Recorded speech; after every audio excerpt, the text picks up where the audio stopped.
Pamilyar ba sa inyo ang motorsiklong ito? Pinapakilala ko si Motopos Bida 110 version 2.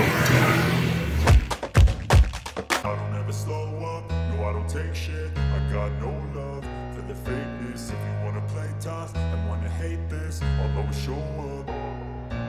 don't ever slow up, no I don't take shit. I got no love for the fakeness. If you wanna play tough and wanna hate this, I'll always show up and make a statement. I don't ever slow up, no I don't take shit. I got no love for the fakeness. If you wanna play tough and wanna hate this, I'll always show up and make a statement. Everything I do so instinctive and so passionate. Every word I move so descriptive like an adjective. I got a vendetta against people who patented being negative when you should be getting after it.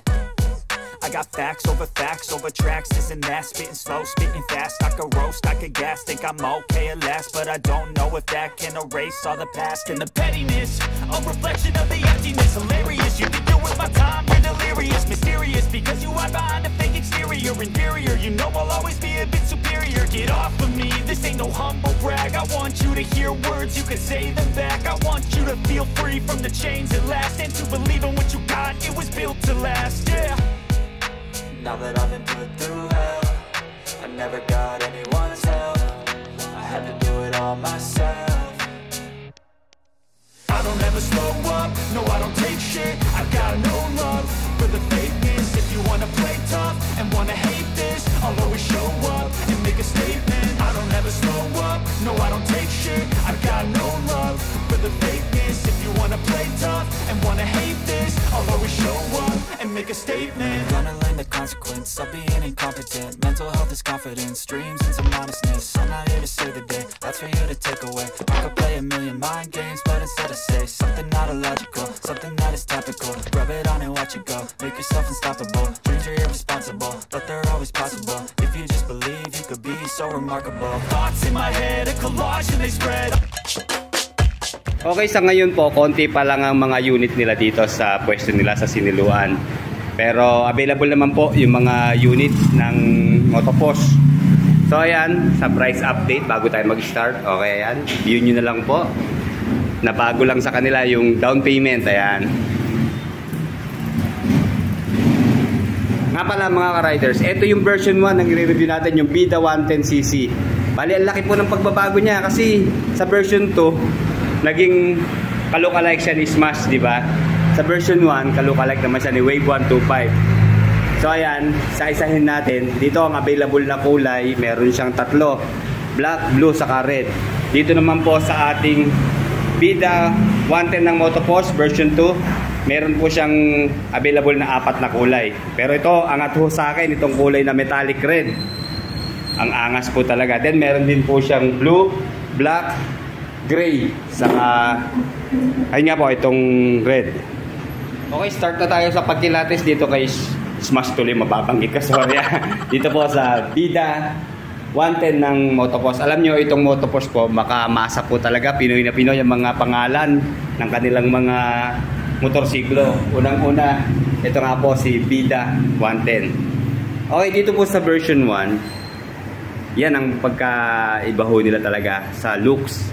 Diba, nabanggit ko nga ho, kapareho ng Wave 125 itong version 1. So dito tayo sa version 2 na. Ang dami pong improvement na ginawa dito sa version 2. Unang-una, napansin ko agad yung kanyang mga ilaw. All LED po ang ginamit. Ito akalaan nyo po, bulb siya, pero hindi po. Ayun po sa loob yung diode niya, kaya LED po yan. So sigurado maliwanag po yan dahil kulay white kapag LED. And then ito, sa kanyang turning signals, all LED rin po. Ayan. Then malamang ito po ang kanyang DRL o yung daytime running light.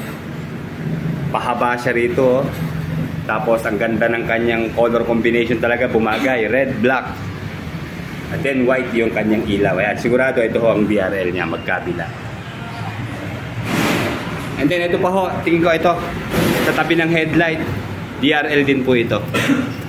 So sigurado yan, pag umaga, hitang-hita to. Mula dito sa taas hanggang baba niya, may ilaw. Kaya malaking tulong po yan para sa ating pagdadrive. And then sunod natin yung kanyang mga decals and graphics. Okay, dito po ang ganda ng ginamit na design. Para siyang may kaliskis dito ng ahas. So, ayan, bali color black po ang ginamit na medyo nagpe-fade na sa bandang taas. And then dito meron siyang faded din na light gray saka dark gray. Kung di ako nagkakamali, itong decals na to ay reflectorize. Pag natamaan po ito ng liwanag, magre-reflect po yan. And then ito, isang simple, yung logo o emblem ng Motopost nandito sa gitna. Bali, combine ng red, blue, saka white na kulay. And then dito po sa side bearings niya o side profile, ayan, katerno po ng mga ginamit na design dun sa harap. Hanggang dito po sa taas, ayan, bali, ayan, yung kanyang model name na Bida 110 S2 or version 2. Okay, ayan, second generation. Di ba? Ang ganda, ang angas ng kanyang deka sa patulis. And then ito naman yung kanyang brand name, nakatatak na po dito sa kanyang seat cover na kulay gold. Okay, overall yun lang po ang kanyang mga decals hanggang dito sa kabila. Siyempre, hindi naman pwedeng magkaiba ng decals, sir. Kapangit po, di ba? Pero mga ka-riders, tip ko lang sa pagpili ng motorsiklo, huwag natin masyadong pansinin ng decals kasi pwede huyang paltan, pwedeng tanggalin, di ba? Kaya sunod natin itong kanyang front tire. Bali, malaki po ang kanyang size ng gulong dito sa harap. Bali, may sukat po na 2.5 by 17 inches. Ayan, ang laki po ng kanyang diameter ng ating gulong. Bali, naka-spoke wheels po siya. Yung set ng kanyang rim, ayan, stainless po. So, matic po, pagka ganito ang rim, bali, tube type pa rin po ang gulong nito. Okay, ayan po ang ebidensya na siya ay tube type. And then, meron pong rim size ito na 1.6 by 17. Ayan. Okay, wala po tayong makitang brand. Dinahanap natin dito sa kanyang gulong. Pero maganda po ang kanyang design niya. Oh. Bali, off-road ready na rin ang gulong na to. Oh. Kaya, on and off-road, okay siya. Ganda po ng kanyang braking system. May papaliwanag ko. Pero unahin natin itong kanyang single disc dito sa front. Bali, may kasama siyang dual piston caliper. And then ito, ang ganda po ng device na to. Hindi ko maisip kung ano to pero nung binasa ko yung kanyang tatak dito sa gitna, ayan, sandali ha. Ngayon lang po kasi ako nakakita ng ganitong device nakasulat po dito, motorcycle hydraulic, ano ba to? Pressure anti-lock braking system. Para ka na rin naka-ABS kapag meron ka nito, di ba? So, sigurado ang function yan para sa safeness din natin, syempre. Makakatulong yan para siguro hindi tayo mag-slide. Ang hirap mag-focus. And then sa kanya naman pong front suspension, naka-telescopic fork po siya. Okay, then yung kanyang front fender, medyo protected yung ating, nakatago yung ating front suspension. Ayan, napansin ko hanggang sa loob. Ayan, meron siyang protection o cover sa ating front suspension. Nandito po yan nakakapit sa kanyang front fender. Then ang haba po, hindi nyo na kailangan maglagay ng extension. Ayan, hanggang baba. Kasi nga po, open yung kanyang engine. So sana nilagyan na rin dito ng di ba? Parang cover para well protected talaga sa ating engine. Okay? And then may sukat naman po na 2.75 by 17 dito sa kanyang rear tire. And then ito meron namang chain cover yung kanyang kadena. Malaking bagay po ito kasi syempre pag tayo'y naglinis ng kadena, lalagyan natin ng langis o anumang panlinis diyan. Pag umikot na, siyempre pag tumakbo na tayo, tatalsik yung langis na yan. So ito ang sasangga dun sa ating langis na tatalsik para hindi tayo madumihan. Meron po siyang swing arm na rear suspension. Yun lang po, hindi stainless yung kanyang spring, color gray siya. And then naka mechanical drum brake naman po sa kanyang rear brake. And then ito ang maangas sa lahat. All LED po sa kanyang taillight, stoplight at turning signals. And then meron po siyang mahabang muffler. Ang maganda ho rito, meron siyang stainless steel na heat guard. Ayan protected tayo, hindi tayo basta-basta mapapasok. Pero mas maganda sana stainless na rin itong kanyang pinaka muffler. And then of course, meron siyang kickstart dahil semi-automatic po itong Motopost 110cc. Meron po siyang 800 ml na engine oil capacity. Mabilis po ang pag-change oil kasi ito open na open, malinis. Tapos yung pihitan niya, mabilis natin mapipihit kasi nga walang nakaharang. Rekta na tayo makakapag-change oil. Okay, 800 ml po ang kanyang engine oil. Then of course, ito po yung kanyang rear brake. Dun po sa unang version ng Bida, bali non-rotary. Ngayon alamin natin mamaya, installan ng battery. Tingnan natin kung rotary na siya. Ano? Mas maganda po kasi yung rotary dito sa kanyang shifter. Ayan, bali 4-speed siya. Primera, segunda, tercera, kwarta. Kasi pag rotary po, isang pindot pa. Pag nakakwarta, balik sa neutral. Yun kung naka-stationary lang po tayo. And then ito po yung kanyang side stand. Medyo mahaba. And then matataba po. Napansin ko yung kanyang center stand. Maganda po may matabang center stand para sa stable nating pagpaparking. And then ito pa, in-improve dito sa version 2. Meron na po siyang charging port. Ayan ha. Okay, USB ready na po siya oh. Kaya very useful po ito pag tayo bumabiyahe. At siyempre dapat pag may charging port na ganito, meron dapat box. Ayan, para lalagyan ng ating cellphone pag mag-charge. Ayan, di ba? Tama lang naman ang size niya oh. Malaki din siya pero mas maganda sukatin natin para sigurado. O yan, yung malalaking cellphone po, medyo para sa akin alanganin po pag ganito kalalaki kasi once na malubak tayo o mapadaan sa humps, may tendency po na medyo tatalon yan, baka malaglag. Pero siguro ano naman ho yun, bihirang mangyari yun. Pero mas maganda ho, medyo maliit na cellphone lang ilalagay natin. And then meron din siyang pocket dito sa kabila. Okay medyo pareho po sila ng size halos. Ayan din. Ang ganda, marami tayong may ilalagay.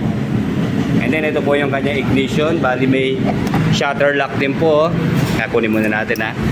Maganda po yung may shutter lock para hindi basta-basta mapasok ng tubig o madistrong ka yung ating ignition, di ba?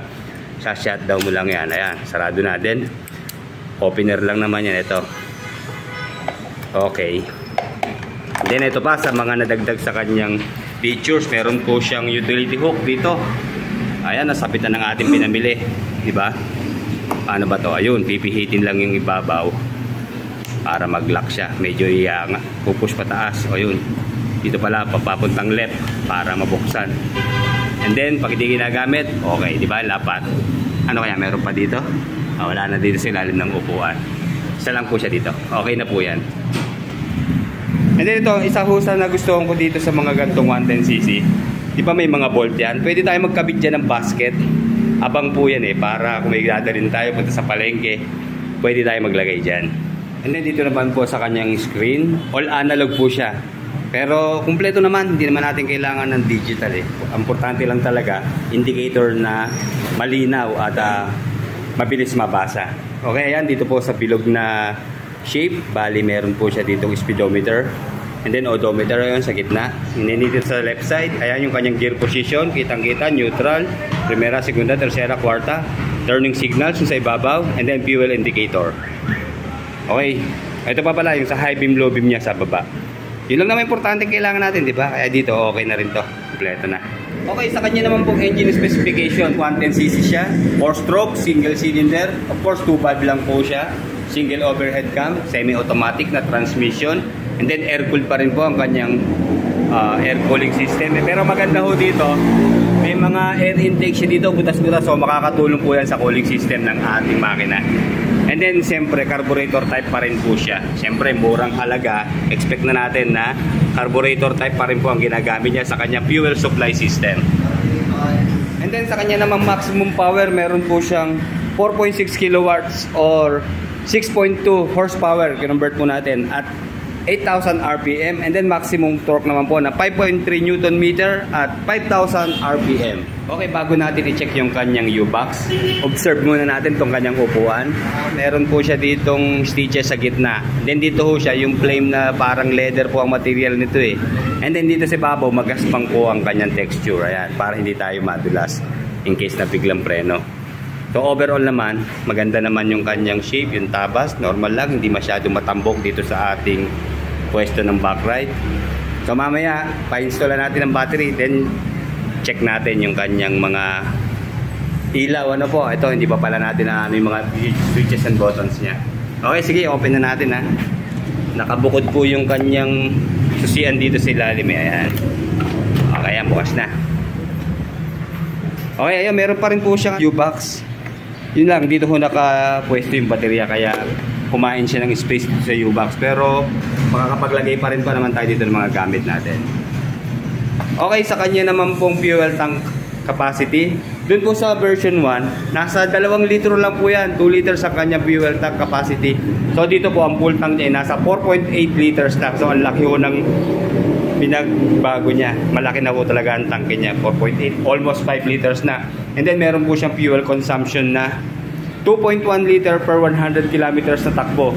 So parang nasa 50 kilometers per 1 liter po ang kanyang fuel consumption. And then sa top speed, alam naman natin kapag 110, maswerte na tayong umabot dyan ng 90 kilometers per hour. And then ito yung kanyang grab bar, medyo maiksian ho. Pero tama lang. Ang maganda ho dito, may rubber siya, hindi siya madulas. Ayan, kasi yung iba rektang bakal na agad eh. Medyo sa totoo lang mas maganda po yung gantong may rubber para hindi sumakit ang kamay, hindi tumulas pag tayo po ay biglang preno. Ayan, malaking tulong po ito. Para ma-activate po natin itong Bida Motopost 110, tutulungan po tayo ni Sir Vince at saka ni Sir Lemar. Pareho po silang marketing assistant dito sa Motopost. Okay, sige sir, good morning sa inyo. Sir, good morning. Lalagyan natin ng battery itong si Motopost Bida 110 version 2. Okay, habang ini-installan po ni Sir Vince ng battery itong si Bida 110, meron lang po itong 85 kilos sa kanyang timbang or dry mass itong Bida 110cc. And then meron po siyang ground clearance na 110 mm. And then siguro sa seat height, wala ko tayong makita dito sa manual sa seat height eh. Tatansyahin na lang natin mamaya. Dalawa lang po ang seating capacity nitong Bida 110. And then meron lang po siyang 145 kilos na maximum load capacity. Sir, okay na? Okay, ayan. Pakiulit nga natin sir. Patayin ko lang ha. Okay, yan, sa pagbubukas, ayan, ang makikita agad nating ilaw, yung sa kanyang speedometer saka sa neutral mode niya. Ayan, green at yellow na kulay. And then, mukhang naka-automatic head-on na ba? Headlight on yung kanyang headlight or depende, may switch po siya. Okay, ito unahin natin. Sa kanyang mga switches and buttons, ayan, ayan po yung kanyang high beam, low beam. Sige nga sir, pakitry nga po, tignan ko lang yung high beam, low beam. Okay. Then turning signals nga po. Sa kabila. Okay. And then ito, naka-automatic na bukas na siya pag mag-on tayo. Pero siyempre, meron pong switch itong ating headlight saka DRL or park light. Ayan. Pag gusto nyo park light lang, ayan, magkabila. Yung DRL niya, ayan lang naka-on. And then, pwede rin namang off na lahat. Pero dito po, pag naka-off yung ating mga ilaw, hindi pa rin po namamatay ito bukas. So maganda rin, halimbawa malimutan natin na i-off yung ating motorsiklo, meron pa rin tayong makikitang ilaw, ibig sabihin nakabukas pa rin siya.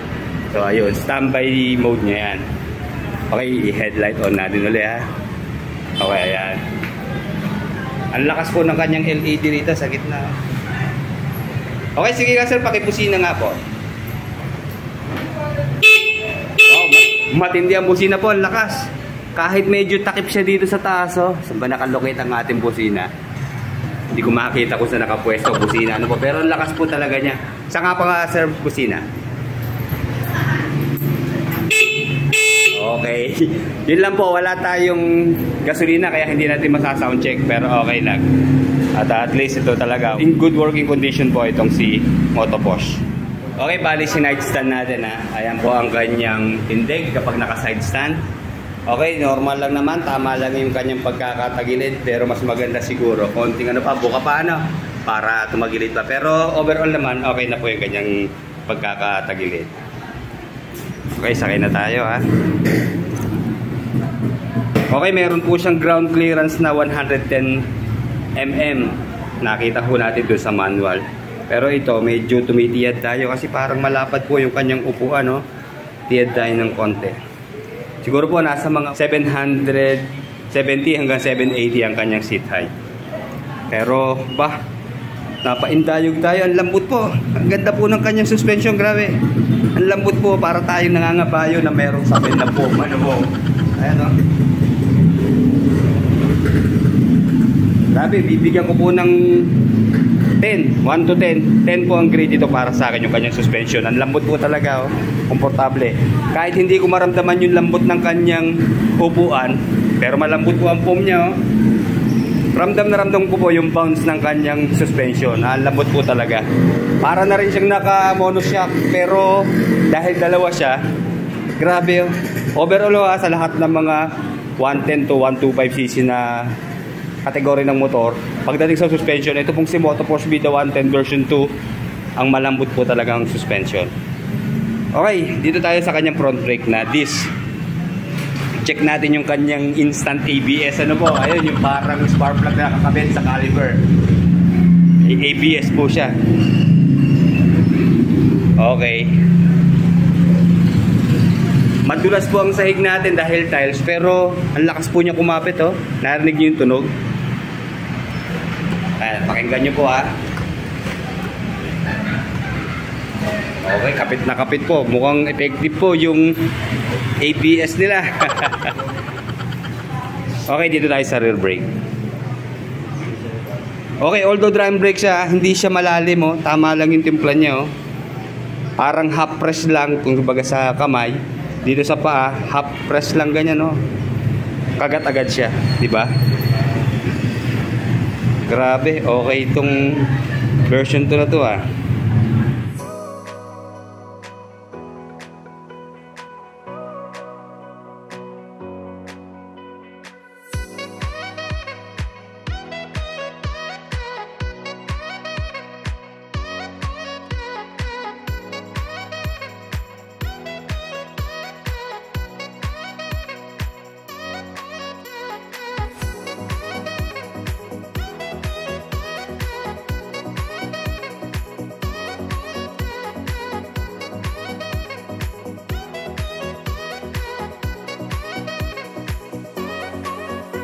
Okay mga ka-riders, sa turning radius niya, tignan nyo ang layo po. Mga 5 inches yung distansya sa ating kita. Maganda po yung position ng kanyang manibela, medyo mataas. Kaya hindi po tayo pasubsub dito. Yung upright position niya, talagang ibigay yung riding comfort natin. Hindi tayo mga ngawit, lalo-lalo na sa long ride. Ayos. Okay, papakita sa atin ni Sir Vince kung rotary ba yung kanyang gear shift pattern. Kasi alam ko non-rotary po ito, pero mas maganda, testingin na natin. Ayan, dito tayo sa kapila. Bali naka-neutral mode siya. Sige nga sir, i-cambio mo. Okay, primera, segunda, tercera, kwarta. And then isang pindot pa sir kung babalik sa neutral. Okay, rotary po siya. Dahil bumalik po siya sa neutral. Tama, di ba? Pinindot mo ng pa-forward na isa. Yun lang po nangyayari yung rotary kapag nakatigil po. Pero pag tayo natakbo, hindi pwede mangyari po yun. Okay sir, maraming salamat, ha. Okay mga ka-riders, para naman po sa kanyang presyo ngayong November 12, 2023. Update po tayo ni Sir Vince. Okay, sige Sir Vince, upo muna kayo. At mahaba pong interviewhan ito. Okay, sige sir, unang tanong. Magkano po ang COD ng ating Motoforce Vida 110 version 2? Bali dito sa second generation ng Vida 110 namin ay 42,000 po siya dun sa cash price. Bali din naman po kapag sa installment, pwede na rin po kayong pwede nyo siyang makuha ng 36 months. Bali sa 36 months po ay 2,378 po ang kanyang monthly. Tapos sa 24 months naman or sa 2 years, meron din siya ng monthly na 3,040. Tapos pwede niyo po siyang makuha ng 18 months. Sa loob po ng 18 months, ang monthly niya po ay 3,717 pesos. Pwede niyo po siyang makuha ng 12 months din. Sa taon? Sa loob. Magkano sir sa taon? Bali, ang monthly niyo ay 5,056. Okay. Mas pinakamababa pa kung mas gusto niyo po ng mas mabilis, may 6 months po siya na mas. Just in case sir, cash kukunin, meron po ba tayong binibigay na discount? Discount po siya na 1,000 pesos. 1,000. 3 years na po ang registration sa mga brand. Then siyempre may previous pa rin siya. Ano sir ang mga previous natin? Bali, wala po mga may kapote o na. May kapoting libre. Helmet sir meron naman. Wala pa pong available. Wala ka pero kapote. Ano naman po, mga lumalabas na. Okay. Dito sa bagong labas nyo na version 2, no down payment po ito, ha? No down payment, straight monthly. Sa mga gusto pong mag-apply dito sa Motoforce Siniluan, ito lang po yung mga requirements natin na kailangan. Driver license, kung wala naman po ay pwede naman pong proof valid ID. Barangay clearance, proof of billing, saka cover to po. Doon naman po sa co-maker, valid ID, barangay clearance, saka cover to picture lang po ang kailangan natin po. Naman po sa mga hindi makapunta dito sa office, pwede naman po kayo mag-apply dito sa, meron po kami QR code online, pwede po kayo mag-apply dyan. Scan lang po natin yan at makakapag-apply na po tayo dyan. Gusto nyo po ng update, bumisita lang po kayo dito sa page namin sa Autopost Siniluan. Salamat po sa mga viewers ni Sir Jun at kung malapit lang po kayo, pwede po kayo bumisita dito sa Motopost Siniluan. Okay sir, maraming salamat ulit. Okay, thank you. Okay, hanggang dito na lang mga riders, pero abangan nyo po mga first quarter ng 2024, maglalabasan po yung mga FI or fuel injection ng mga motorsiklo ng Motopost. Okay, like, comment, subscribe sa ating channel. Salamat po.